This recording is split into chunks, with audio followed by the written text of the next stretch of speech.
যুক্তরাষ্ট্রের নিউ ইয়র্কে জাতিসংঘ সদর দপ্তরে প্রথমবারের মতো অনুষ্ঠিত হলো আন্তর্জাতিক রোহিঙ্গা সম্মেলন। মিয়ানমারে রোহিঙ্গা মুসলিম ও অন্যান্য সংখ্যালঘুদের পরিস্থিতি বিষয়ক উচ্চ পর্যায়ের এই সম্মেলনে প্রধান উপদেষ্টা ডক্টর মোহাম্মদ ইউনূসের নেতৃত্বে বাংলাদেশ প্রতিনিধি দল অংশ নিয়েছে। এর আগে জাতিসংঘের শরণার্থী বিষয়ক হাই কমিশনার ফিলিপো গ্র্যান্ডি, অস্ট্রেলিয়ার সাবেক ভারপ্রাপ্ত প্রধানমন্ত্রী ও বর্তমানে জাতিসংঘের মিয়ানমার বিষয়ক বিশেষ দূত জুলি বিশপ ও ইউনিসেফের নির্বাহী পরিচালক ক্যাথরিন রাসেলের সঙ্গে সোমবার পৃথক বৈঠক করেন প্রধান উপদেষ্টা প্রফেসর মোহাম্মদ ইউনূস। বৈঠকে তারা বাংলাদেশে আশ্রয় নেওয়া 10 লাখেরও বেশি রোহিঙ্গার জন্য মানবিক কার্যক্রমে তীব্র অর্থ সংকটের বিষয় নিয়ে আলোচনা করেন।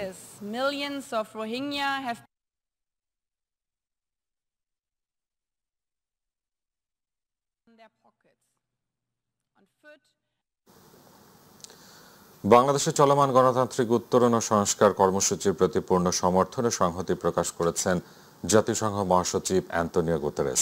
নিউ ইয়র্কের জাতিসংঘের সদর দপ্তরে প্রধান উপদেষ্টা অধ্যাপক মোহাম্মদ ইউনূসের সঙ্গে এক বৈঠকে কথা জানান তিনি। রোহিঙ্গা সংকটের দীর্ঘমেয়াদী সমাধানে জাতিসংঘের অব্যাহত অঙ্গীকারের কথাও তুলে ধরেন অ্যান্তোনিও গুতেরেস। আতিকুর রহমান তিতাসের রিপোর্ট।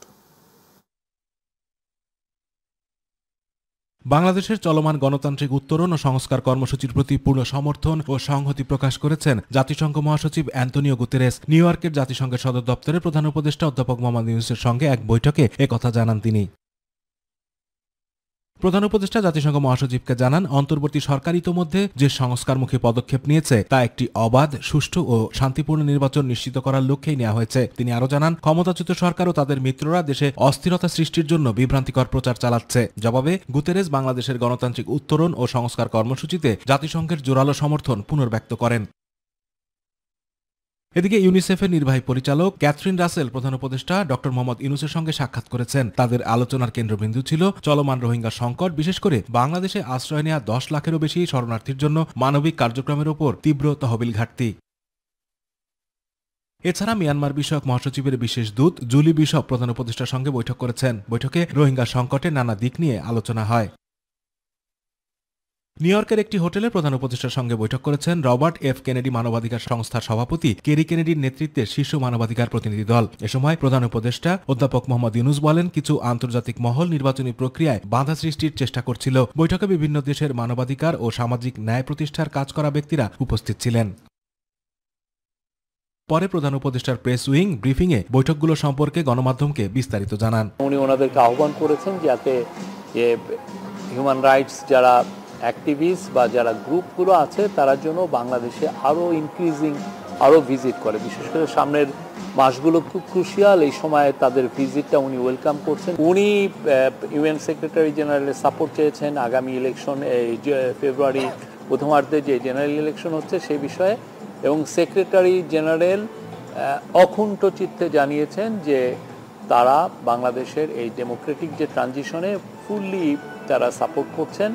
সিমিলারলি তারা রিফর্মের ক্ষেত্রেও তারা ফুললি সাপোর্ট এবং সিমিলার সলিডারিটি ঘোষণা করছেন। ক্যাথরিন রাসেল, ফিলিপো গ্র্যান্ডি এবং জুলি বিশপের সাথে টক্সের মূল ফোকাসটা ছিল রোহিঙ্গা ক্রাইসিস, রোহিঙ্গাদের এখন কি অবস্থা, রাখাইনে তাদের কি সমস্যা তারা ফেস করছে, রোহিঙ্গারা যে যারা বাংলাদেশে আছে তাদের যে ফান্ডিংয়ের ইদানিং একটা সংকোচন আমরা দেখতে পাচ্ছি, সেই ফান্ডিংটা কিভাবে বাড়ানো যায়। আতিকুর রহমান তিতাস, মাই টিভি।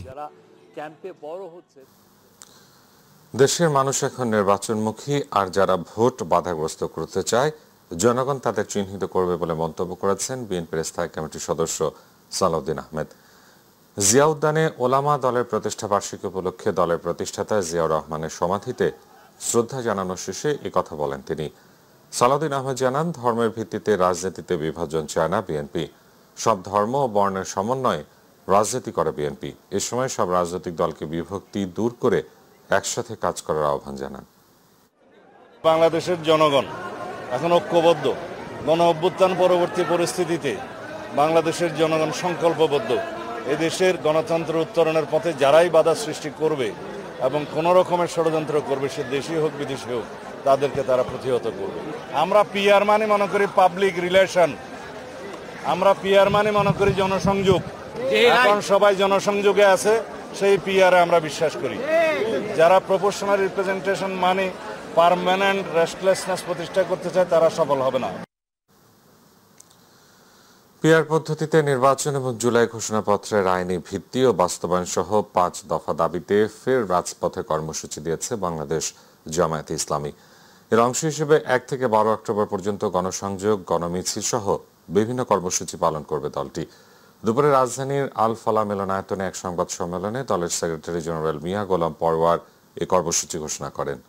বিস্তারিত মিফতা গালিবের রিপোর্টে। কপি আপনারা পাবেন। জুলাই হত্যাকাণ্ডের বিচার, পিআর পদ্ধতিতে নির্বাচন এবং জুলাই সনদের আইনগত ভিত্তি নিয়ে তার মাধ্যমে নির্বাচন করার দাবিতে দুপুরে সংবাদ সম্মেলন করে জামায়াত ইসলামী। এ সময় নতুন কর্মসূচি ঘোষণা করেন দলের সেক্রেটারি মিয়া গোলাম পরওয়ার। এ লক্ষ্যে আজ চলমান আন্দোলনকে আরও জোরদার করার জন্য নিম্নোক্ত কর্মসূচি আমরা ঘোষণা করছি। 1. আমাদের এই 5 দফা গণদাবির পক্ষে জনমত গঠনের জন্য আগামীকাল 1 অক্টোবর থেকে 9 অক্টোবর পর্যন্ত সারা দেশে গণসংযোগ কর্মসূচি পালিত হবে। 2. আগামী 10 অক্টোবর রাজধানী সহ সকল বিভাগীয় সদরে গণমিছিল করা হবে। 12 অক্টোবর সারা দেশে জেলা প্রশাসকের মাধ্যমে আমরা স্মারকলিপি পেশ করব। এ সময় মিয়া গোলাম পরওয়ার নির্বাচনকে কেন্দ্র করে সকল ধরনের ষড়যন্ত্র মোকাবেলায় দলের নেতাকর্মী ও দেশবাসীকে সজাগ থাকার আহ্বান জানান। এই সব কর্মসূচি বাস্তবায়নের মাধ্যমে জনগণের দাবি আদায়ের লক্ষ্যে ঐক্যবদ্ধ হওয়ার জন্য আমরা দেশবাসীর প্রতি উদাত্ত আহ্বান জানাচ্ছি এবং আমরা আশা করি সরকার এবং এই দাবি মেনে নেওয়ার সাথে সংশ্লিষ্ট যে কর্তৃপক্ষ, ঐক্যমত্য কমিশন সহ যারাই রিলেটেড স্টেক হোল্ডার আছেন, এর মধ্যেই জনগণের আকাঙ্ক্ষার প্রতিফলন হিসেবে এই 5 দফার দাবি মেনে নেবেন। এদিকে বিকেলে রাজধানীর যাত্রাবাড়িতে এক ছাত্র প্রতিনিধি সম্মেলনে যোগ দেন ঢাকা মহানগর দক্ষিণ সেক্রেটারি ডক্টর শফিকুল ইসলাম মাসুদ সহ মহানগরী জামাত ও ছাত্র শিবিরের কেন্দ্রীয় নেতারা। আপনারা গালি দিবেন, আমাদের এই দেশের ছাত্র জনতা ব্যালটের মাধ্যমে তার জবাব দিবে। যে জবাব তারা ঢাকা বিশ্ববিদ্যালয় দিয়েছে, যে জবাব তারা জাহাঙ্গীরনগর বিশ্ববিদ্যালয় দিয়েছে। প্রতিনিধি সম্মেলন থেকে আগামী বাংলাদেশ বিনির্মাণে সবাইকে একযোগে কাজ করার আহ্বান জানান নেতারা। আর্মি অফিসার হয়ে একজন মানুষের। মিফতা গালিব, মাই টিভি, ঢাকা। জুলাই সনদের আলোকে জাতীয় সংসদ নির্বাচন ও পিআর পদ্ধতিতে নির্বাচন সহ 5 দফা দাবিতে যুগপথ আন্দোলনের অংশ হিসেবে দ্বিতীয় দফা কর্মসূচি দিল ইসলামী আন্দোলন বাংলাদেশ।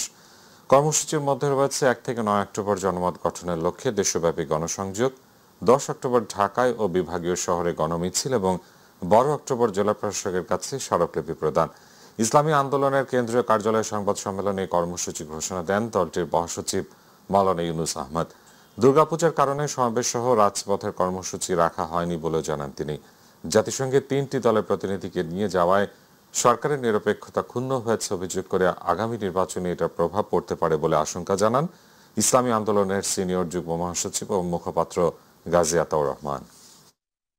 জাতিসংঘের অধিবেশনে 3টি রাজনৈতিক দল শুধু নিয়েছে কেন, কোন বিবেচনায়, এই ব্যাখ্যাও কিন্তু তারা দেয় নাই। তো এই জন্যই আমরা মনে করছি যে তারা এখানে পক্ষপাতহীন করেছে, বৈষম্য করেছে এবং নির্বাচনে এটার অবশ্যই একটা প্রভাব আমরা মনে করি পড়বে। রাজনৈতিক দল হিসেবে নিবন্ধনের প্রাথমিক শর্ত পূরণ করেছে জাতীয় নাগরিক পার্টি এনসিপি ও বাংলাদেশ জাতীয় লীগ। তবে প্রতীক নিয়ে জটিলতা থাকায় এনসিপিকে প্রতীক নিশ্চিতে চিঠি দেবে নির্বাচন কমিশন ইসি।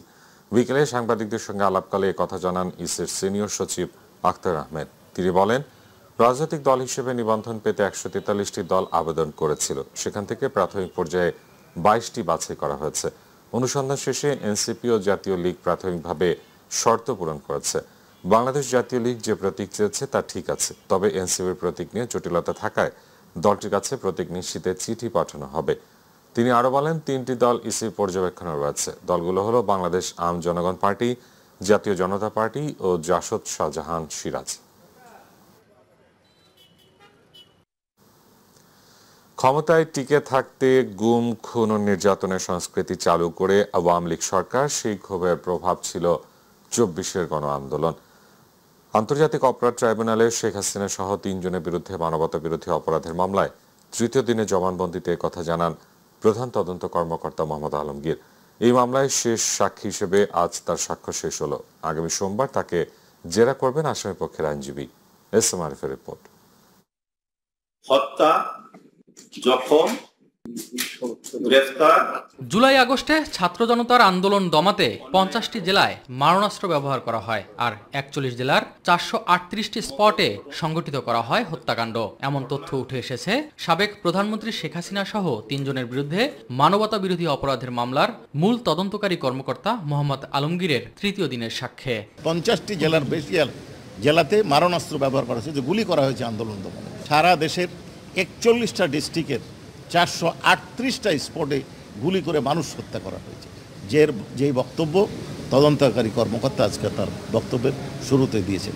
এদিন মামলার অভিযোগের নথি, জব্দ তালিকা ও দালিলিক প্রমাণাদি সহ 3টি ভিডিও ফুটেজ ট্রাইব্যুনালে উপস্থাপন করা হয়। এর মধ্যে 2টি ছিল আন্তর্জাতিক গণমাধ্যমের তথ্যচিত্র। জব্দকৃত এ সকল তথ্যচিত্র থেকে উঠে আসে শেখ হাসিনার 50টিরও বেশি মোবাইল ফোনের সিম ব্যবহারের খবর। হাসিনা 50টিরও বেশি মোবাইল ফোন ব্যবহার করতেন, তবুও তার কথা রেকর্ড হতো। শুধুমাত্র এই সরকারকে টিকিয়ে রাখার জন্যই, অর্থাৎ শেখ হাসিনা তার ক্ষমতাকে পাকাপোক্ত করার জন্য যে যে ধরনের কার্যক্রম গ্রহণ করা দরকার, যখন যেটাকে সঠিক উনি মনে করেছেন, সঠিক অর্থাৎ অবৈধ মানুষ খুন করা, মানুষকে গুম করা, মানুষকে হত্যা করা, তারপরে নাশকতা করে আরেকজনের উপর দোষ চাপিয়ে দেওয়া, জঙ্গি নাটক, যে প্রক্রিয়া যখন যেটা তার কাছে সুইটেবল মনে হয়েছে তিনি সেটা করেছেন। এদিকে জুলাই আগস্ট গণঅভ্যুত্থানের প্রথম শহীদ আবু সাইদ হত্যার ঘটনায় মানবতা বিরোধী অপরাধে বেগম রোকেয়া বিশ্ববিদ্যালয়ের সাবেক ভিসি হাসিবুর রশিদ সহ 30 জনের বিরুদ্ধে মামলার পরবর্তী সাক্ষ্য গ্রহণের জন্য আগামী 6 অক্টোবর দিন ধার্য করেছেন ট্রাইব্যুনাল। SM আরিফ, মাই টিভি, ঢাকা। খাগড়াছড়িতে স্কুল ছাত্রীকে ধর্ষণের ঘটনায় সৃষ্ট উত্তেজনা ও সহিংসতার পর জেলা জুড়ে থমথমে পরিবেশ বিরাজ করছে। যুব ছাত্র জনতার ডাকা অনির্দিষ্টকালে সড়ক অবরোধ 4র্থ দিনের মতো চলমান রয়েছে। তবে সংগঠনটির পক্ষ থেকে গতকাল খাগড়াছড়ি চট্টগ্রাম ও খাগড়াছড়ি ঢাকা সড়কে অবরোধ শিথিলের ঘোষণা দেওয়া হয়। আজ সড়কে সীমিত আকারে যানবাহন চলাচল করতে দেখা গেছে। আইন শৃঙ্খলা পরিস্থিতি স্বাভাবিক করতে প্রশাসন কাজ করছে। পার্বত্য অঞ্চলের নিরাপত্তা রক্ষায় সেনাবাহিনী সর্বদা প্রস্তুত বলে জানিয়েছেন সেনাবাহিনীর খাগড়াছড়ির regional commander brigadier general Hasan Mahmud. এবং প্রশাসন যখন মনে করবে যে পরিস্থিতি সম্পূর্ণ স্বাভাবিক, তখন এটা প্রশাসন তুলে নিবে। আমরা তাদের সাথে সম্পূর্ণ সমন্বয় থাকবে আমাদের। সর্বোপরি এই পুরো ঘটনাটা আসলে একটি গভীর ষড়যন্ত্র। এই জন্য বলবো যে আমরা সকলে একসাথে কাজ করতে হবে যাতে বাংলাদেশে নিরাপত্তা পরিস্থিতি স্থিতিশীল থাকে এবং আমরা একটি সুন্দর ভবিষ্যতের দিকে এগিয়ে যেতে পারি। খাগড়াছড়িতে সহিংসতার ঘটনায় সন্ত্রাসীদের চিহ্নিত করার জন্য ব্যবস্থা নেওয়া হয়েছে। এরই মধ্যে কিছু সংখ্যক সন্ত্রাসীকে আইনের আওতায় আনা হয়েছে বলে জানিয়েছেন স্বরাষ্ট্র উপদেষ্টা অবসরপ্রাপ্ত লেফটেন্যান্ট জেনারেল জাহাঙ্গীর আলম চৌধুরী। শারদীয় দুর্গাপূজা উপলক্ষে বিকেলে ঢাকেশ্বরী জাতীয় মন্দির পরিদর্শন শেষে সাংবাদিকদের এক প্রশ্নের জবাবে কথা জানান তিনি। স্বরাষ্ট্র উপদেষ্টা বলেন, এই ঘটনা ঘটানোর উদ্দেশ্য ছিল দুর্গাপূজা শান্তিপূর্ণভাবে যেন না হতে পারে, কিন্তু সন্ত্রাসীদের কর্মকাণ্ড প্রতিহত করে দেওয়া হয়েছে। সন্ত্রাসীদের দেশে ও দেশের বাইরে থেকেও কিছু মদতদাতা রয়েছে, তাদের বিষয়ে সবাইকে সতর্ক থাকতে হবে। সন্ত্রাসীদের কিছু মদতদাতা রয়ে গেছে, এরা দেশে বাইরে থেকে মদতদাতা রয়ে গেছেন। খাগড়াছড়ি এবং গুইমারাকে একটা ঘটনা ঘটছে। এই ঘটনাটা ঘটার উদ্দেশ্য ছিল যেন এই পূজাটা শান্তিপূর্ণভাবে যেন না হতে পারে। কিছু সংখ্যক সন্ত্রাসী চেষ্টা করছিল যেন এই পূজাটা ভালোভাবে না হয়, কিন্তু সেই সন্ত্রাসীদের যে কর্মকাণ্ড এটা কিন্তু প্রতিহত করে দেওয়া হয়েছে। পাহাড়ে ধর্ষণের ঘটনায় আসামিকে গ্রেফতারের পরও একটি মহল পাহাড়কে অশান্ত করার চেষ্টা চালিয়ে যাচ্ছে বলে জানিয়েছেন র্যাব মহাপরিচালক AKM শহীদুর রহমান। আর আইজিপি বাহারুল আলম বলেন, পুলিশের খোয়া যাওয়া অস্ত্রগুলো উদ্ধারের চেষ্টা চলছে। রাজধানীতে আলাদা ব্রিফিংয়ে তারা সব কথা বলেন। ইলিয়াস মাতবরের প্রতিবেদন। রাজধানীর কারণ বাজারে র্যাব মিডিয়া সেন্টারে দুর্গাপূজা সহ সার্বিক আইন শৃঙ্খলা পরিস্থিতি নিয়ে কথা বলেন র্যাবের মহাপরিচালক AKM শহীদুর রহমান। এ সময় পাহাড়ের তুচ্ছ ঘটনাকে বড় করে তুলে অস্থিতিশীল পরিবেশ তৈরির চেষ্টা চলছে বলে মন্তব্য করেন তিনি। খাগড়াছড়িতে সম্প্রতি যে ঘটনা ঘটলো, যে একটি ধর্ষণের অভিযোগের কারণে সেখানে এই পরিস্থিতি উদ্ভব হয়েছে। যদিও এই অভিযোগটি পাওয়ার সাথে সাথেই তার একজন আসামিকে গ্রেপ্তার করা হয়েছিল এবং আইন শৃঙ্খলা রক্ষাকারী বাহিনী যথাযথভাবেই ওই মামলার অনুসন্ধান সহ যাবতীয় কাজ করতেছিল। বাট তারপরও আমরা দেখলাম যে সে পরিস্থিতি সেখানে উত্তপ্ত করা হয়, অশান্ত করা হয়। এর পিছনে কোনো না কোনো ইন্ধন আছে। নির্বাচনকে কেন্দ্র করে কেউ পরিস্থিতি ঘোলাটে করার চেষ্টা করলে তাদের বিরুদ্ধে কঠোর ব্যবস্থা নেওয়া হবে বলেও হুঁশিয়ারি দেন র‍্যাব মহাপরিচালক। যারা দুষ্কৃতকারী, সন্ত্রাসী, যারা ওয়ারেন্টের আসামি বা যারা নির্বাচন ভণ্ডুল করতে চায়, এই রকম অপরাধে যারা অপরাধী তাদেরকে আমরা গ্রেপ্তার করে আইনের আওতায় আনার আমরা চেষ্টা করে যাচ্ছি। তা আমরা আশাবাদী যে কোনো পরিস্থিতিতে হোক আমরা সামনে এগিয়ে যাব এবং আইন শৃঙ্খলা পরিস্থিতির উন্নয়ন আমরা করতে সক্ষম হব। এর আগে সকালে দুর্গাপূজা নিরাপত্তা ও আইন শৃঙ্খলা নিয়ে সংবাদ সম্মেলনে কথা বলেন পুলিশের মহাপরিদর্শক বাহারুল আলম। মাঝারি গুরুত্বপূর্ণ অতি পূজার বেলা আমরা এটা করতে চাইনি, মানে ইচ এন্ড এভরি আমরা একবারে হাইয়েস্ট প্রায়োরিটি দিয়ে আমরা দেখতে চাচ্ছি আর কি, কেউ যেন লেফট আউট না হয়। আমাদের মানে সর্বোচ্চ অ্যালার্টনেস এবং সর্বোচ্চ সতর্কতার বাইরে কেউই যেন না পড়ে।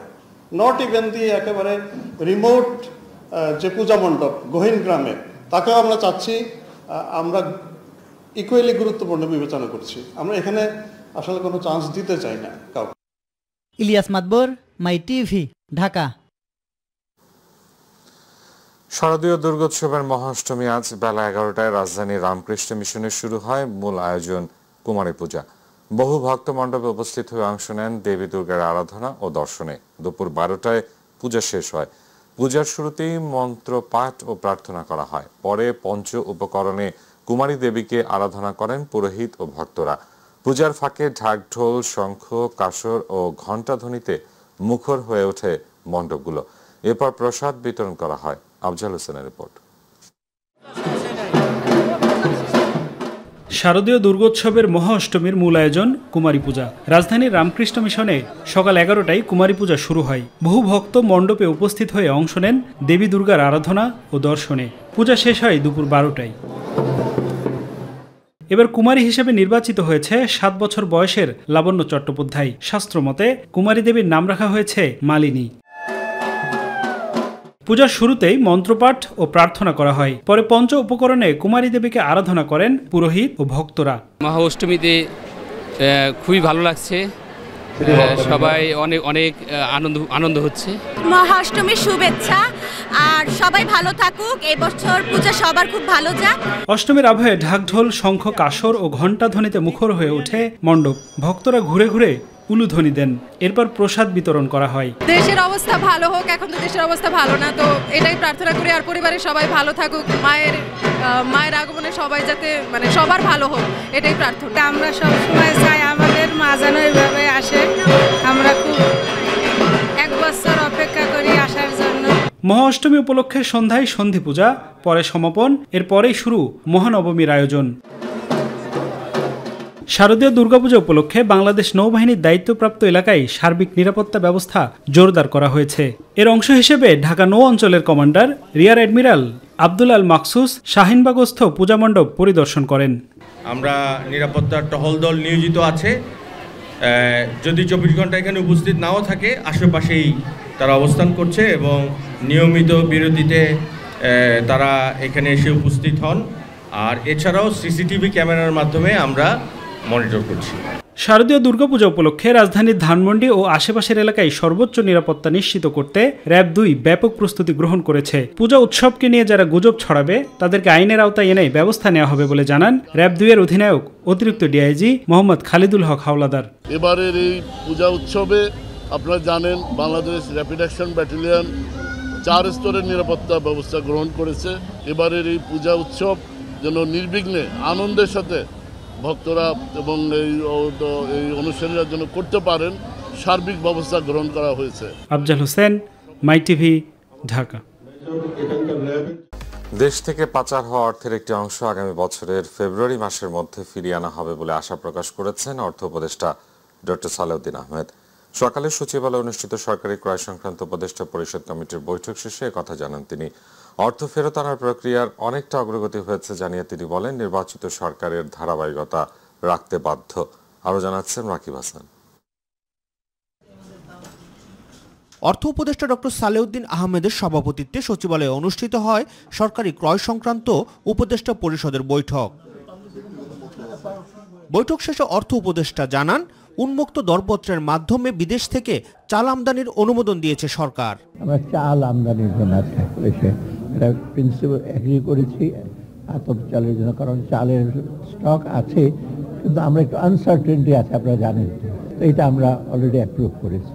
সাংবাদিকদের প্রশ্নের জবাবে তিনি বলেন, বিদেশে পাচার হওয়া অর্থ ফেরত আনার প্রক্রিয়া অনেক দূরে গিয়েছে।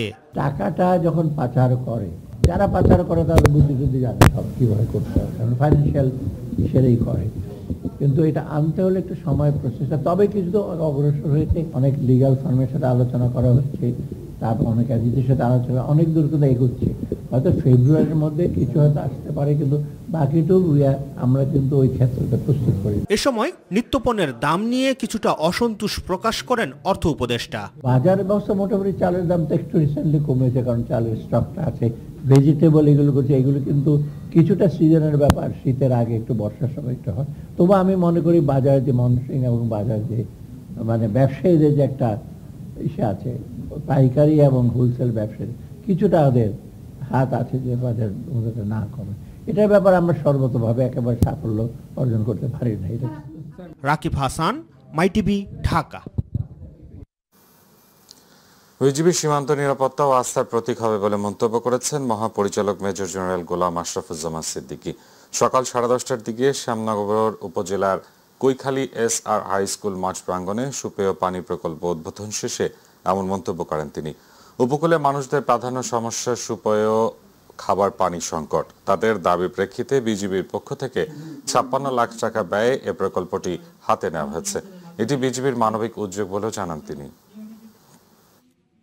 শুরুতেই বাণিজ্য সংবাদ।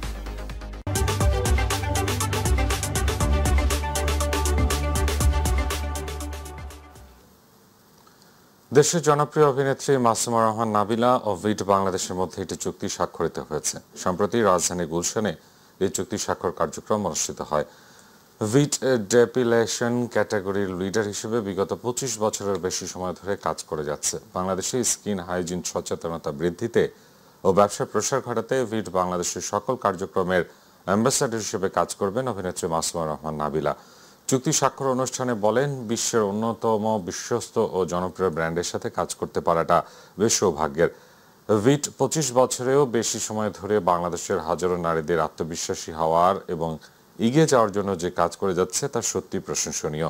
এই মহৎ উদ্যোগে আমি ভিটের সঙ্গী হতে পেরে অনেক আনন্দিত।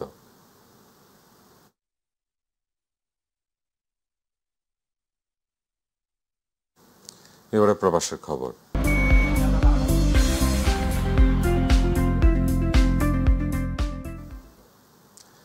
বিশিষ্ট ইসলামী স্কলার ডক্টর মিজানুর রহমান আজহারি মধ্যপ্রাচ্যের ধনী দেশ কাতারে সফর করছেন।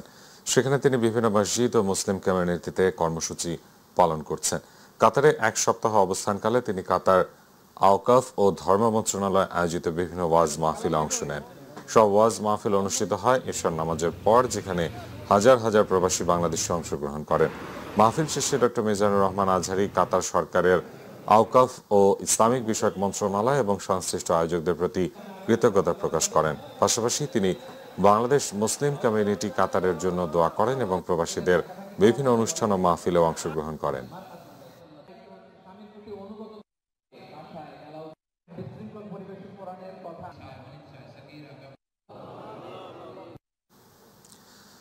যুক্তরাষ্ট্রের টেক্সাসের হিউস্টন নগরীতে নাবিকের 35তম অ্যানুয়াল কনভেনশন অনুষ্ঠিত হয়েছে। যুক্তরাষ্ট্রের holiday in and sweet conference সেন্টারে সভা অনুষ্ঠিত হয়। কোরআন তেলাওয়াতের মাধ্যমে অনুষ্ঠানের কার্যক্রম শুরু হয়। শত শত বাঙালিদের উপস্থিতিতে North American Bangladeshi Islamic community এই অনুষ্ঠানটির আয়োজন করেন। ইঞ্জিনিয়ার মোহাম্মদ আহসানুল হক নোমানের সভাপতিত্বে প্রধান বক্তা ছিলেন ইসলামিক স্কলার শেখ ডাক্তার ইয়াসির কাদি। আরও বক্তব্য রাখেন ডাক্তার মোহাম্মদ রেদওয়ান সালেহ, শেখ আনিসুল হক, ডাক্তার Mohammad Ataul Karim. North American Bangladeshi Islamic কমিউনিটির মূল লক্ষ্য হল বন্যা কবলিত মানুষের পাশে দাঁড়ানো, বিনামূল্যে চিকিৎসা সেবা প্রদান, অসহায় ও দারিদ্রদের মাঝে বিভিন্ন আর্থিক সহযোগিতা করে থাকেন এবং রোহিঙ্গাদের বিভিন্নভাবে আর্থিক সহযোগিতা প্রদান করেন ও মুসলমানদের বিভিন্ন ধর্মীয় উৎসবে সার্বিক সহযোগিতা করেন বাংলাদেশ এবং আমেরিকাতে। অনুষ্ঠান শেষে নৈশভোজের আয়োজন করেন। Activities that our Navik is having, especially the health clinics, Rohingya clinics, boat clinics in Bangladesh. and inshallah we are having a great time.